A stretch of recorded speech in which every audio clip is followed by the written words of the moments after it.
lives matter, buildings matter, being racially insensitive. So in other words, he had no idea that this T-shirt might cause a problem. Now, this is what he said back in April, Skip. He had discovered the network, and he had been watching it all week long. Now, like he said, he was just flipping around. Yeah, and he just happened to find it. Just happened to. And it's funny, I'm flipping around. I got to go to the guy to find something to go to TV with. I want to see Skip. Yep. And you got 500 channels. But anyway, Skip, it's an extreme right-wing network that promotes a lot of conspiracy theories. And it has the most important set of eyeballs in America that watches it constantly. And you know who that is. 1619 Black Lives Matter Avenue.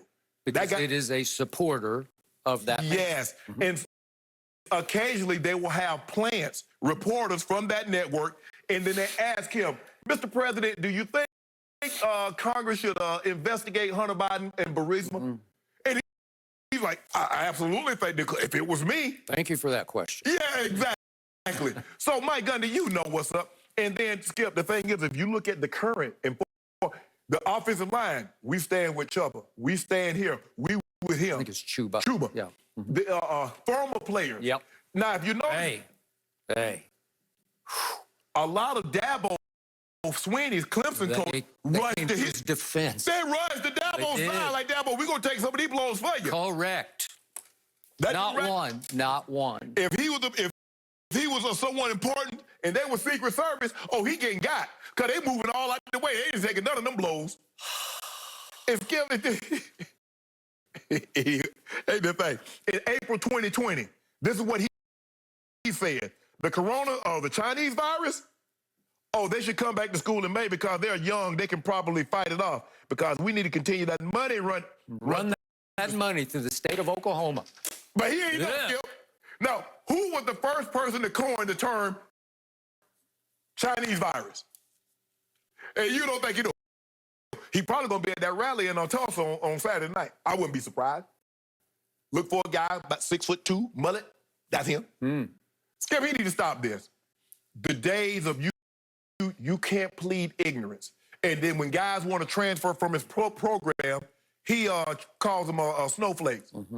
Skip, you know what Mike Gundy was originally scheduled to go to school at? OU. Changed his mind. It's funny how that works. Somebody is less than, oh, you're too insensitive, your feelings, you're too in your feelings, when they want to have a change of heart. But you do it, no big deal. He think he was slick, and they caught him. That dude, the running back knew exactly what that network represented. And that's why, Skip, you don't wear a shirt. Nobody is. So Mike Gundy, back in April, just volunteered this in a conference call with the reporters that, I stumbled across this network and I really like it because it's not right or left. It's just right down the middle. It's just the facts. I don't know about that. Exactly. That's conspiracy theories, extreme support of President Trump. I'm not sure about that. That's what they peddle in. Okay, so he got flack for saying that, and he apologized for saying that, but that didn't stop him from doubling down this over the weekend and taking this shirt out of the closet, because I'm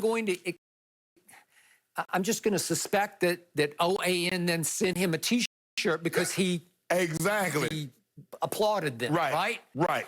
And he liked the T-shirt enough that he wore it to go fishing.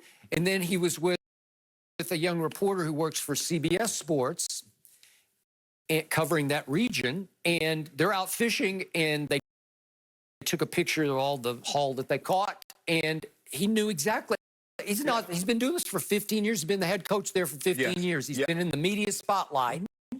And you have to know, this is going up on social. Yes. Kaboom. Well, you just doubled down. Right.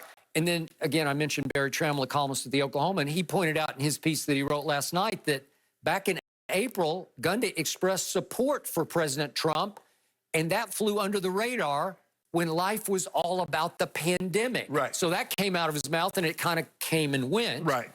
But now it's back. And now for my bottom line to this discussion. I loved what Chuba said. And for those who don't know, he was the Big 12 Offensive Player of the Year. He led the nation in rushing. I believe he would have been a second-round pick, maybe a high second-round pick, but he chose to return for his final year for that guy. He chose to go back and play for dear old Oklahoma State for that